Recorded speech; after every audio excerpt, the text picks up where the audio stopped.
a ilusão do luxo, a ilusão do luxo com ele, Átila Tamarindo. É o capitalismo, o bagulho é voraz, truta. Apertei o botão errado, mas bora. Se o seu carro super potente, super esportivo que você pagou milhões de reais, de repente perdesse na corrida para uma SUV de família cheia de criança atrás. Você ia levar numa boa e falar, ok? Ou você ia falar, nem foi para isso que eu comprei esse carro, não é para isso que ele serve, o que ele tem de melhor é outra coisa. Esse tipo de situação me faz pensar que tem muitos paralelos entre relógios e carros, principalmente quando eles estão passando por um turbilhão de destruição trazida por inovação. Olha o caso dos carros super esportivos, por exemplo. Um dos números que sempre chamou a atenção em um carro potente é a sua arrancada, o seu famoso tempo de 0 a 100 km por hora, que não só torna super comparável saber quem tem o menor, como ainda pode ser comprovado quando o farol abre e alguém sai acelerando com o seu super esportivo na frente de todo mundo. Mas nos últimos anos esse número informa cada vez menos sobre esportividade. Porque se, por exemplo, você procurar no YouTube por EV6 ou EV6 Drag Race, você vai ver um SUV da Kia, que é um carro de família, chegando na frente de Porsches, Ferraris, Lamborghinis e de outros carros muito mais desenhados para arrancada e para corrida. Caraca, impressionante. Isso aqui é um carro de família? Que família é essa? Família rica? Rivian R1S é uma SUV de 7 lugares com mais de 3 toneladas que pode ir de 0 a 100 em quase 3 segundos. Porra, motor elétrico, né? Motor elétrico é um negócio doido, né? Usando o pneu all-terrain, o pneu que pode fazer off-road. O primeiro carro comprável em loja, muitas aspas nesse comprável, a fazer 0 a 100 em menos de 3 segundos foi o Bugatti Veyron, que é um monstro com um motor 8.0 de 16 cilindros e 4 turbos que custava mais de $1,5 milhão em... Não é o Cristiano Ronaldo que tem esse carro aqui? Em 2005, por isso tantas aspas, e acelerava dessa forma na força bruta. Hoje, custando muito menos, um Rivian não passa vergonha acelerando ao lado dele, mas pode virar para o lado, sair da pista e pegar o caminho velho da estrada real em ritmo de quem não queria pagar imposto para a coroa. Mas o quê? Antes de seguir com a aceleração e com a ostentação, um pouquinho de privacidade. Esse vídeo aqui tem o apoio da Surfshark, olha que é aí, a VPN tubarão. que eu uso quando eu quero manter a minha navegação e os meus dados privados, como quando... Dados seguros com o Átila e a Marina usando o cupom Surfshark, né? Cadê? Passou? Aqui. Assim você pode receber as mensagens de confirmação no seu e-mail real, sem revelar o seu endereço, e se aquele serviço vender ou vazar os seus dados, a sua informação real continua protegida. Voltando aos carros, o que você acha que as duas SUVs rápidas têm em comum que faz elas serem capazes de ir de 0 a 100 abaixo de 4 segundos, mesmo não sendo carros especializados? Motor elétrico? Elas são carros elétricos, com motores muito mais precisos e muito mais ágeis do que os motores a combustão. O que quer dizer que elas conseguem entregar a tração fina em cada roda com precisão suficiente para acelerar sem cantar pneu, mesmo em baixa rotação. Enquanto um carro de combustão interna precisaria de um motor absurdamente potente para fazer o mesmo com todo o desperdício que vem junto. E o estrago que essa aceleração faz na autoestima dos donos de super esportivos pode fazer com carros a combustão o mesmo que os relógios de quartzo fizeram com relógios suíços, que é uma história super legal de conhecer pelos paralelos que dá para fazer. Medir o tempo de forma precisa sempre foi um desafio importante. E conforme a gente foi resolvendo isso, transporte, localização, transações financeiras, comunicação e muitas outras tecnologias modernas se tornaram viáveis como a gente conhece hoje. Como eu já falei lá no vídeo sobre o Império Inglês, quem tinha um relógio mecânico, daqueles de bolso ou de pulso, de dar corda, tinha uma noção de tempo bem mais precisa do que quem contava com o galo ou com a sombra, mas o seu relógio adiantava ou atrasava alguns minutos por dia. E não é só uma questão de ter que dar corda no relógio. O mecanismo de um relógio mecânico tem o atrito entre as peças, tem a vibração dos movimentos, tem variações de dilatação com a temperatura, gravidade e vários outros fatores que atrapalham. Para ficar com a hora em dia, ou melhor, em sincronia, você precisaria conferir a sua hora todo dia com um relógio mais preciso, como o grande relógio da igreja ou o anúncio da rádio, e aí sim acertar o seu. Cara, que doideira, né? Vocês estão ligados? Olha que doideira. E hoje a gente simplesmente olha, que horas são? Foda-se, né? Os relógios de pulso mais precisos, como os relógios suíços, eram feitos com peças extremamente bem trabalhadas e detalhadas, verdadeiros feitos tecnológicos. como o turbilhão, que é um mecanismo de estabilização do movimento do relógio que é tão elaborado que precisava ser feito à mão e dava tanto trabalho que entre a sua invenção pelo francês Abraham-Louis Breguet por volta de 1800 e os 150 anos seguintes, nem 1000 relógios com turbilhão foram produzidos. Exclusivíssimos. Não que todo mundo precisasse desse tanto de precisão e tão cara.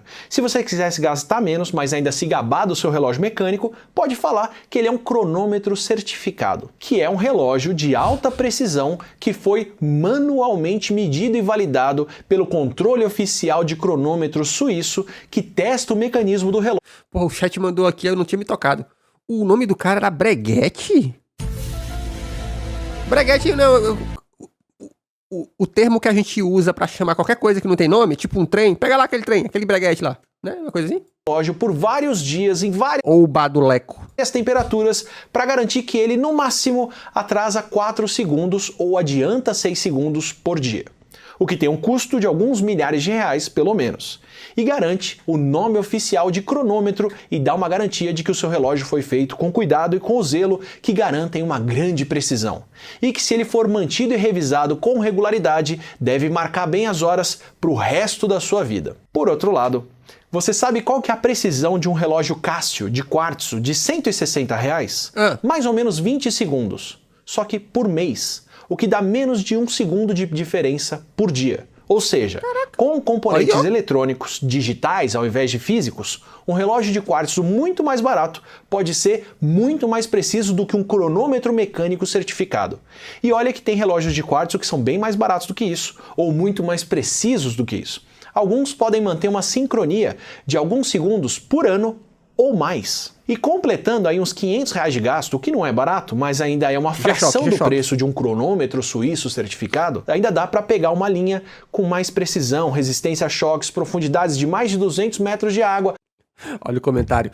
Tudo isso para um negócio que nem existe, o tempo. Porra, agora você, ó, abriu espaço na nossa cabeça. Porra, mas o tempo existe. Existe, porra, o tempo existe. Ele deixa marcas no nosso corpinho? Ou será que é tudo ilusão da nossa cabeça? A verdade está lá fora. Cronógrafo com muito mais precisão do que um relógio mecânico pode ter, alarme, luz de fundo, calendário, entre outras funções. Eu juro que isso aqui não é uma propaganda. Eu só quero deixar muito claro que se o ponto era ter um bom relógio, um relógio que cumpre funções de relógio, um relógio funcional e a um preço muito mais baixo, a tecnologia do quartzo arrasou os relógios mecânicos. E a história da revolução que foi o desenvolvimento desse tipo de relógio e a crise que isso causou na Suíça fala muito sobre o que pode vir pela frente com os carros mecânicos com a chegada dos carros elétricos. Em 1970, a Suíça tinha mais de 1.600 fabricantes de relógios, que empregavam quase 90 mil pessoas. Já o Japão tinha 5 grandes fabricantes de relógio, com 35 mil empregados. De onde você acha que viria uma nova inovação disruptiva? 1.600 fabricantes pode parecer uma variedade muito maior de marcas para testar e desenvolver uma nova tecnologia. Mas isso quer dizer que, na média, cada empresa dessas tinha 55 funcionários, ou seja, o grosso das empresas suíças eram pequenas. Enquanto o Japão vivia a revolução dos chips e dos eletrônicos, que eu já expliquei no vídeo sobre a guerra dos chips moderna, com fábricas e orçamentos de pesquisa bem grandes e pouco a perder destruindo um tipo de tecnologia pelo qual o país não era o mais reconhecido. Eles tentavam, desde o final do século anterior, alcançar a indústria suíça, aumentando a produção e refinando a qualidade dos seus relógios. Inclusive, foi até no vídeo do Átila que a gente já viu que a Suíça, durante muito tempo, era um terreno de pirataria. Porque a Suíça não tinha lei de copyright, por exemplo, sabe? Negócio de patente, tá ligado? Então a galera ia pra Suíça fabricar cópia de invenção de outras pessoas, tá ligado? Tipo, tinta é uma delas, historicamente. Relógio, por isso os relógios suíços. E, se eu não me engano, qual era a outra coisa? Era chocolate. Ora. Daí, a maior fabricante de relógios japonesa, a Hattori, que depois assumiu o nome da sua marca de relógios, a Seiko, investir tanto e apostar no desenvolvimento de relógios de quartzo, pequenos e portáteis o suficiente para se tornarem ótimos relógios de pulso a partir de 1969. Antes disso, os primeiros relógios de quartzo eram equipamentos enormes, usados justamente por serem mais precisos e servirem como relógios de referência, até para relógios mecânicos. Só que a miniaturização de circuitos e os chips tornaram possível fazer relógios de pulso que logo nos primeiros modelos já eram capazes de uma sincronia de 5 segundos por mês usando quartzo.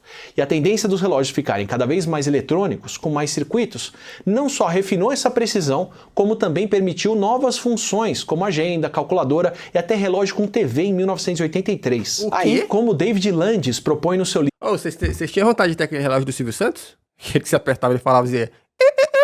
um galo. Agora são 8 horas e 30 minutos. Você lembra disso? O relógio do Silvio Santos? Livro Revolution in Time, o quartzo mudou tanto a tecnologia de medida de tempo que resultou em uma criação... Olha lá o chat, eu tive esse relógio. Rico. que ainda parece um relógio. Eu lembro que tinha relógio com calculadora e com controle remoto. Mas que na realidade é um outro produto. E os suíços, por mais que pudessem reagir e por mais que tenham desenvolvido relógios de quartzo, simplesmente não tinham como responder à altura. Foi difícil para uma indústria tão grande e tão diversa como a Suíça se organizar e formar centros de pesquisa onde várias empresas investem juntas para a criação e para o refinamento de novas tecnologias. E foi mais difícil ainda para as marcas adotarem as soluções nos seus relógios tradicionais. Isso dependia de mudanças profundas de maquinário, profissionais, estratégia de marketing e muito mais. As relojoarias suíças podiam até lançar protótipos com grandes visões de futuro, como a Longines, uma das maiores fabricantes suíças que desenvolveu alguns dos primeiros mecanismos de quartzo. Mas elas tinham muita dificuldade em transpor essas novas ideias para o que faziam no dia a dia. A própria Longines, no fim, precisou licenciar os mecanismos de quartzo de uma outra empresa para os seus relógios de pulso. O que não me parece muito diferente de ver fabricantes de carro tradicionais lançando modelos conceito, mas dependendo de parcerias para poder lançar novos carros elétricos no mercado. Como a alemã BMW e a chinesa GWM, ou o Quid-E-Tech, que é feito em parceria entre a Renault-Nissan e a chinesa Dongfeng, ou a Fiat comprando participação na chinesa Leapmotor para produzir o seu elétrico T03 no lugar do Cinquecento elétrico, que não foi tão bem de vendas, ou a Toyota produzindo um sedã elétrico com baterias e motor da BYD. O quê? É um Corolla isso aqui? Caraca! Ou a GM produzindo Buick elétricos em parceria com a SAIC chinesa.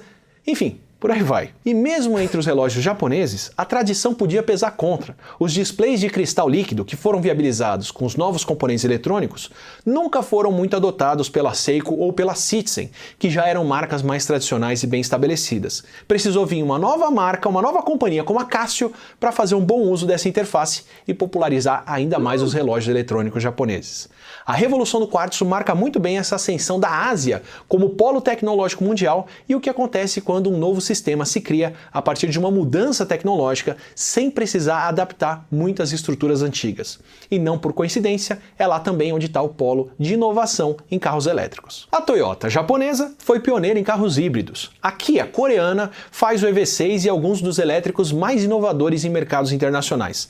A China então domina da inovação nos carros elétricos ao lítio das baterias, como eu já expliquei em outro vídeo. Pela natureza de preços dos carros e pelo tempo entre as trocas de um, é de se esperar que seja uma mudança muito mais lenta que a dos relógios, mas nem por isso menos impactante. A Seiko não só inaugurou o relógio de quartzo para o consumidor final, como transformou o relógio em um produto industrializado de qualidade, onde a padronização de componentes feitos em escala, em fábricas, é o que dava a confiabilidade ao mesmo tempo em que isso tornava o preço final do produto muito mais barato. Ao contrário do controle artesanal de qualidade de um relógio mecânico. Olhando do ponto de vista prático, funcional, se você queria um aparelho confiável para marcar as horas, um relógio de quartzo acaba com qualquer necessidade de relógios mecânicos. Era para essa crise do quartzo ter acabado com toda a indústria relojoeira suíça, o que não aconteceu, por conta de duas tendências que podem aparecer também no futuro dos carros. Uma é a tendência de formação de grandes conglomerados. Para sobreviver a uma ameaça externa muito maior do que os concorrentes vizinhos, concorrentes suíços se juntaram no SWAT Group na década de 80. Olha o nome, cara, que nome maravilhoso, SWAT Group. Group? Você pensa SWAT, né?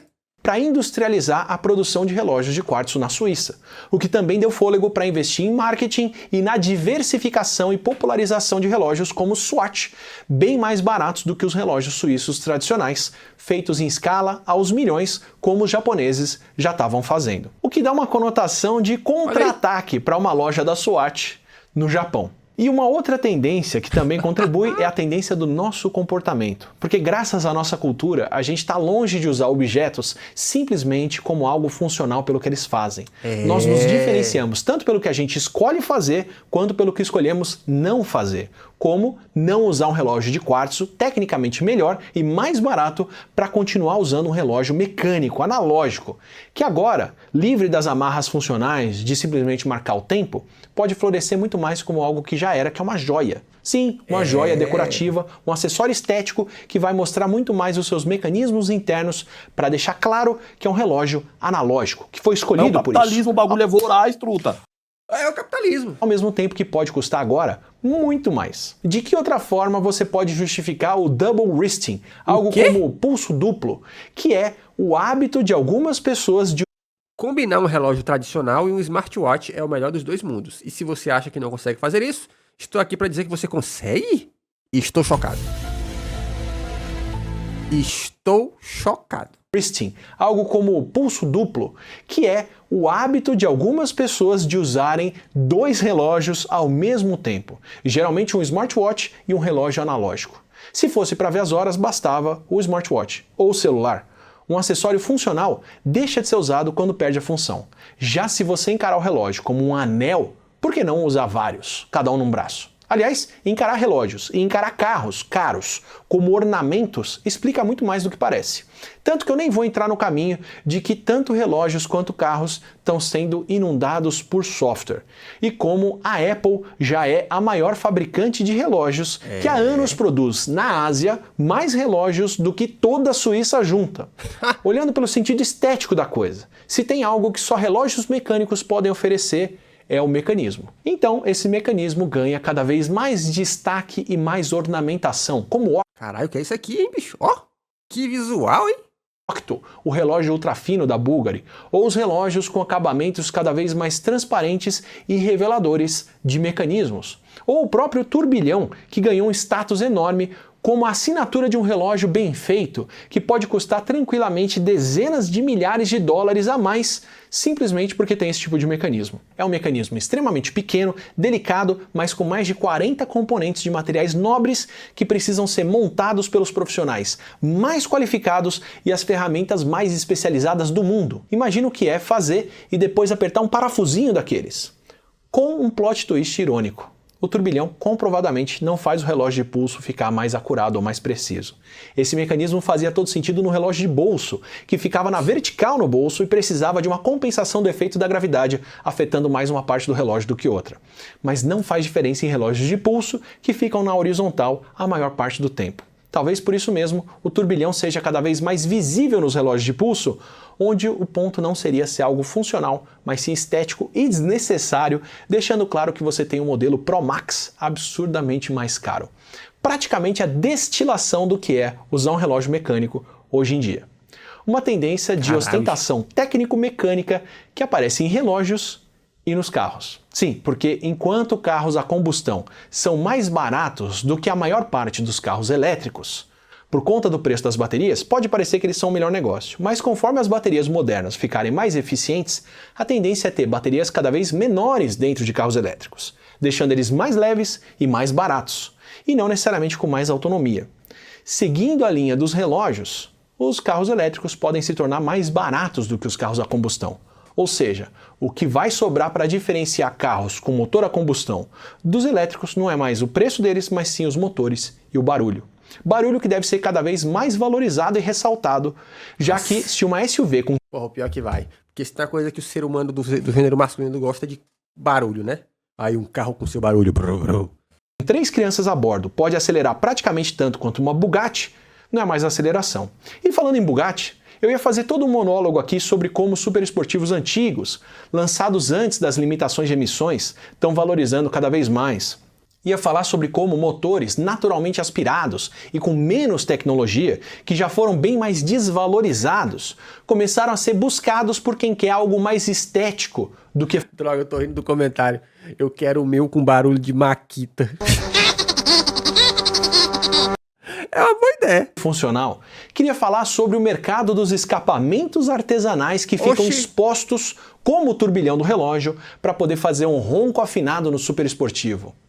Mas é mais fácil simplesmente chegar aqui e mostrar o material de campanha da Bugatti Tourbillon, que simplesmente tem um mostrador de velocidade com um mecanismo de relógio totalmente analógico, suíço, indo na contramão das telas que ocupam cada vez mais espaço dentro dos carros mais populares, principalmente os elétricos. Bugatti de uma empresa que hoje em dia é comandada pelo Mate Rimac, que é um croata que eletrificou uma BMW aos 19 anos, criou uma companhia de carros elétricos na Croácia chamada Rimac e lançou o Nevera, que é um hiperesportivo elétrico capaz de fazer de 0 a 100 em menos de 2 segundos. O carro de produção com a aceleração mais rápida do mundo quando foi lançado. Peraí, você tá me falando que esse cara, olha como o mundo é doido, né? Esse cara de fato fez uma coisa interessante, muito cedo, e a gente nunca ouviu falar. Já a porra do Elon Musk... Né? Entre outros feitos com hiperesportivos, fez tanta coisa que foi convocado pela Volkswagen para virar o CEO da marca de carros a combustão mais rápidos que a Volkswagen tem. Um criador de carros elétricos disruptivos que agora comanda uma marca francesa de carros de luxo que foi comprada por um conglomerado de carros a combustão alemães, que para manter o status de luxo da Bugatti, fez o carro o mais analógico e mecânico possível. É mais ou menos como a Cari hoje em dia. Para quem nunca teve acesso ao açúcar, os dentes podres da realeza europeia do século 17, 18 e 19 eram um sinal de status, de quem podia gastar tanto com doces caros que perdia os dentes. Minha nossa, nossa, nossa! Vivendo e aprendendo, hein? Hoje a coisa já deu a volta e doces se popularizaram tanto que são sinal de baixo status, de quem não pode pagar por saúde bucal nem faz higiene regular. Aliás, eu acho que a mesma coisa já aconteceu com os aparelhos ortodônticos. Há anos eu tinha essa analogia para fazer na minha cabeça, comparando carros mecânicos de luxo, que estão indo pelo mesmo caminho que os relógios de luxo, de jogar tecnologias fora e ficar mais mecânicos, para falar sobre como um carro barulhento, que já foi sinal de quem tinha um carro barato, agora está mudando.